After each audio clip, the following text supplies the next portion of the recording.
The aftermath of Hurricane Helene has left many facing immense loss of homes, communities, and loved ones. The emotional toll during disasters can be overwhelming, and the grieving process is anything but simple. Joining us today to offer guidance on coping through catastrophe is Carla Harvey, a certified thanatologist and grief counselor. Carla, thank you so much for joining us today. Thanks for having me. This is such an important thing, and my heart goes out to everyone who is suffering it right now and dealing with one of the hardest moments of their life. This is unfortunately a very timely topic. And I want to ask you, when someone is grieving a loved one, right? Does the grief differ when they're grieving the loss of their home or a community? How do those two separate? So it's so multidimensional. Someone, a Helene survivor might be grieving everything all at once.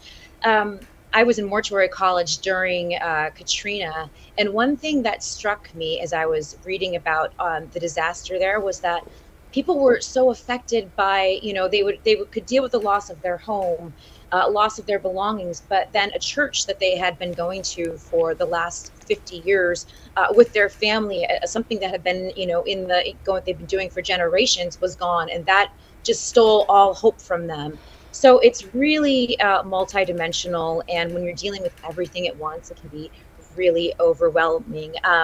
So losing your home, losing your job, many people, they don't know where they're going to work.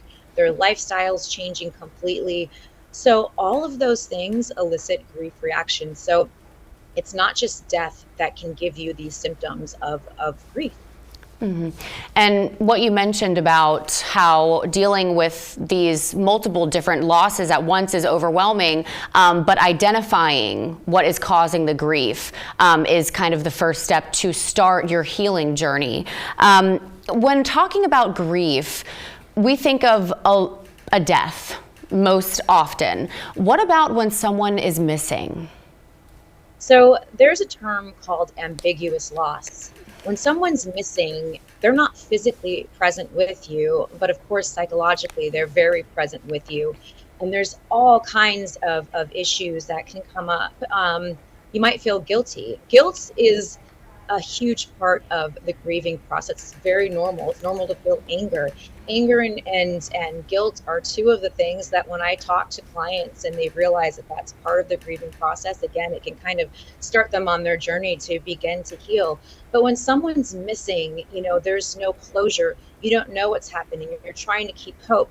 But I want you to also realize that, you can keep that space open for grief. Of course, it's no one's fault when someone dies traumatically, but we tend to feel that guilt anyways. And it's okay to say that out loud. It's okay to say, I feel guilty, or even write it down, just to kind of put it out there into the air that, you feel this way, and that it's valid to feel this way.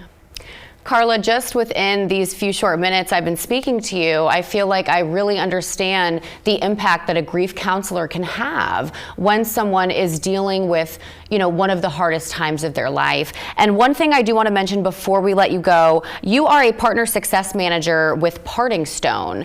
Can you tell me briefly about what that is? Parting Stone is an incredible company that is helping to change the grieving process by helping to memorialize your loved ones in a new way. So instead of receiving back cremated remains after cremation, the family would receive a collection of stones. Now with these stones, if you're having a hard day, you can put one in your pocket. I've got a gentleman who's going to walk down the aisle. His mom passed away. She can't be at his wedding. She's going to walk down the aisle with one of his stones in her pocket.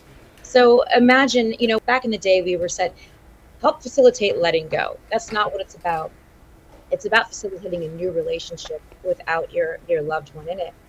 But with these stones, being able to have them, hold them, share them with people who also loved your person, it's just such a beautiful experience. Absolutely. It absolutely is, Carla. Thank you so much for being here with us today. Partingstone.com is where everyone can go for more information. And also we will put Carla's information. So if you would like to reach out to her, you absolutely can. Carla, thank you so much again. Thank you. Thanks for having me. We're back after this.